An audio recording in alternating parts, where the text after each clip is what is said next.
Student Sujit GK GS classes पर आपका स्वागत है। आज हम गवर्नर जनरल एवं वायसराय का पार्ट 6 हम लेकर आए हैं, क्योंकि पिछले वीडियो लॉर्ड रीडिंग तक हम पढ़ा दिए। आज उसके आगे बताने जा रहे हैं। तो देखिए, आज है आपका लॉर्ड इरविन। लॉर्ड इरविन का शासन 1926 से 31। लॉर्ड इरविन से बहुत क्वेश्चन पूछता है और इसका इंपॉर्टेंट क्वेश्चन बताएंगे। सबसे पहले देख लेते हैं 1928 में साइमन कमीशन मुंबई पूछा। ये भी क्वेश्चन बहुत इंपॉर्टेंट है कि साइमन कमीशन भारत कब आया, मुंबई कब पहुंचा। तो 1928 में याद रखिएगा। और साइमन कमीशन के बारे में पूरा डिटेल पढ़ा है, आप हमारे चैनल पर जाके देख सकते हैं। तो 1928 में साइमन कमीशन मुंबई पहुंचा। सेकेंड पॉइंट है 1929 में कांग्रेस के लाहौर अधिवेशन में पूर्ण स्वराज का लक्ष्य निर्धारित किया गया।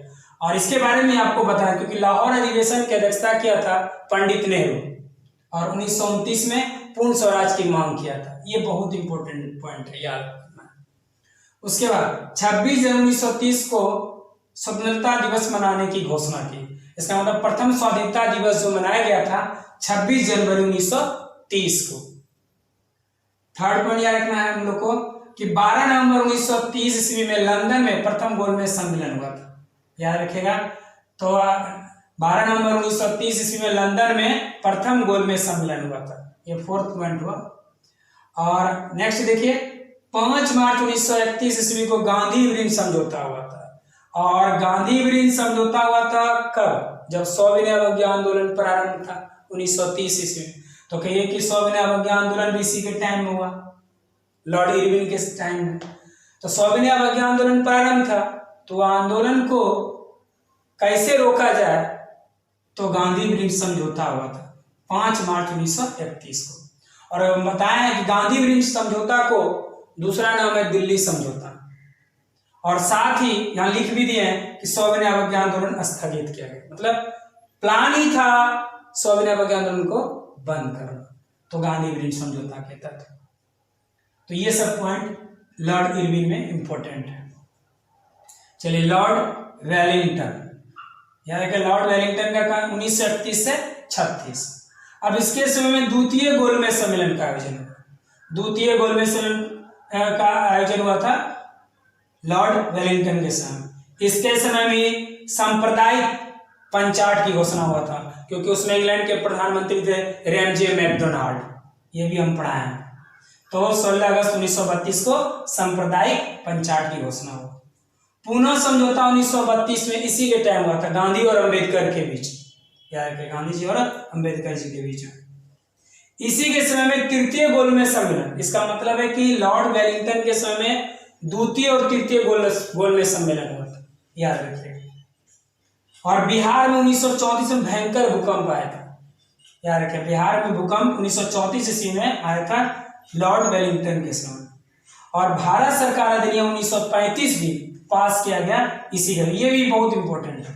तो भारत सरकार अधिनियम 1935 पास किया गया लॉर्ड वेलिंगटन के समय। आगे देखिए, लॉर्ड लीन लिथगो। लॉर्ड लीन लिथगो 1936 से 43। तो याद रखिएगा, लॉर्ड लीन लिथगो 1936 से 43। इसके समय में महत्वपूर्ण घटनाएं, द्वितीय विश्व युद्ध प्रारंभ हुआ। और द्वितीय विश्व युद्ध 1 सितंबर 1939 को द्वितीय विश्व युद्ध प्रारंभ हुआ था। और हम इसके बारे में वर्ल्ड हिस्ट्री में पढ़ाया भी है, हमारे चैनल पे जाके देख सकते हैं। और क्योंकि द्वितीय विश्व युद्ध का कारण था जर्मनी ने पोलैंड पर आक्रमण कर दिया था। जर्मनी का पोलैंड पर आक्रमण था, तात्कालिक कारण था द्वितीय विश्व युद्ध का। और 1 मई 1939 ईस्वी को सुभाष चंद्र बोस ने फॉरवर्ड ब्लॉक की स्थापना किया था 1939 ईस्वी। याद रखिए, सुभाष चंद्र बोस ने फॉरवर्ड ब्लॉक की स्थापना किया 1 मई 1939।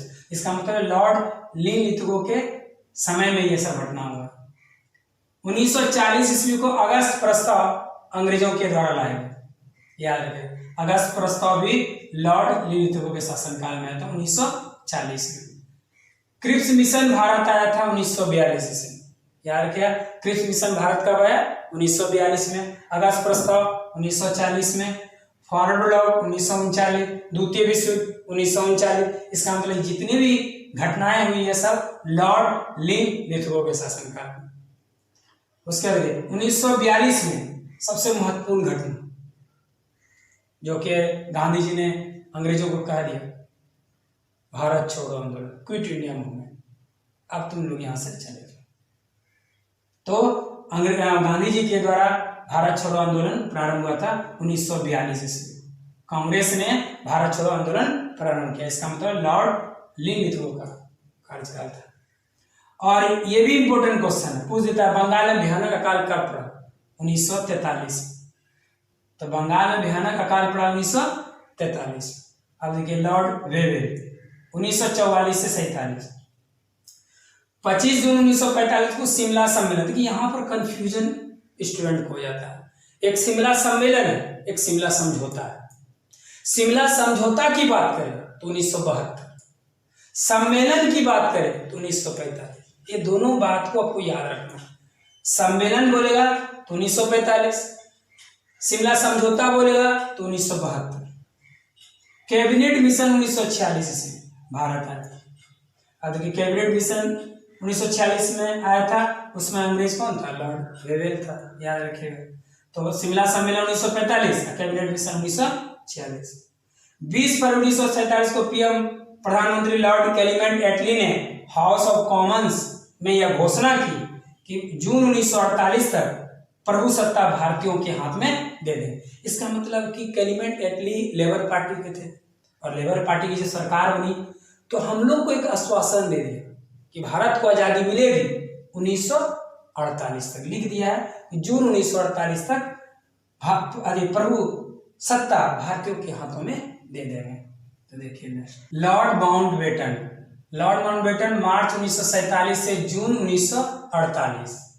अब देखिए इसके टाइम में सबसे पहला पॉइंट याद रखिएगा, सत्ता हस्तांतरण के लिए 24 मार्च 1947 को भारत का गवर्नर जनरल लॉर्ड माउंटबेटन को बनाया गया। देखिए सत्ता हस्तांतरण के लिए 24 मार्च 1947 को भारत का गवर्नर जनरल लॉर्ड माउंटबेटन को बनाया गया, पहला। दूसरा में याद रखिएगा 3 जून 1947 ईस्वी को माउंटबेटन योजना घोषित हुआ। याद रखिएगा 3 जून 1947 को माउंटबेटन योजना घोषित हुआ। इसमें भारत विभाजन शामिल था।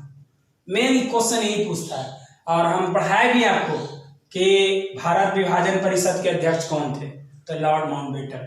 तो इसका भारत विभाजन की जो बात है वो लॉर्ड माउंटबेटन के टाइम में हुआ, याद रखिएगा। 4 जुलाई 1947 को ब्रिटिश संसद में एटली द्वारा याद रखिएगा 4 जुलाई 1947 को ब्रिटिश संसद में एटली द्वारा भारतीय स्वतंत्रता विधेयक प्रस्तुत किया गया। याद रखिएगा संसद में एटली द्वारा भारतीय स्वतंत्रता विधेयक प्रस्तुत किया गया, जिसे 18 जुलाई को स्वीकृति मिली। ये भी क्वेश्चन आता है कि भारतीय स्वतंत्रता विधेयक कब प्रस्तुत किया गया या उसकी स्वीकृति कब मिला? तो 4 जुलाई 1947 को विधेयक प्रस्तुत किया गया, लेकिन इसको स्वीकृति मिला था 18 जुलाई, याद रखिएगा। 15 अगस्त 1947 को भारत स्वतंत्र हो गया। तो कौन थे? लॉर्ड माउंटबेटन थे। और स्वतंत्र भारत का प्रथम गवर्नर जनरल पूछेगा तो लॉर्ड माउंटबेटन थे। ये बहुत इंपॉर्टेंट क्वेश्चन पूछेगा, स्वतंत्र भारत का प्रथम गवर्नर जनरल कौन थे? लॉर्ड माउंटबेटन, याद रखिएगा। ये याद रखिएगा, स्वतंत्र भारत का पूछेगा तो याद रखिएगा। और इसी में जोड़ देगा भारतीय, अगर जोड़ दे तब सी राजगोपालाचारी, याद रखिएगा। अगर भारतीय नहीं लिखे स्वतंत्र भारत का प्रथम गवर्नर जनरल लॉर्ड माउंटबेटन, और उसी में जोड़ दे स्वतंत्र भारत का प्रथम भारतीय गवर्नर जनरल, तब हो जाएगा सी राजगोपालाचारी। लेकिन सिर्फ बोले स्वतंत्र भारत का प्रथम गवर्नर तो लॉर्ड माउंटबेटन। तो मेरा जो गवर्नर जनरल एवं वायसराय जो भी था मेरा पूरा कंप्लीट हो गया।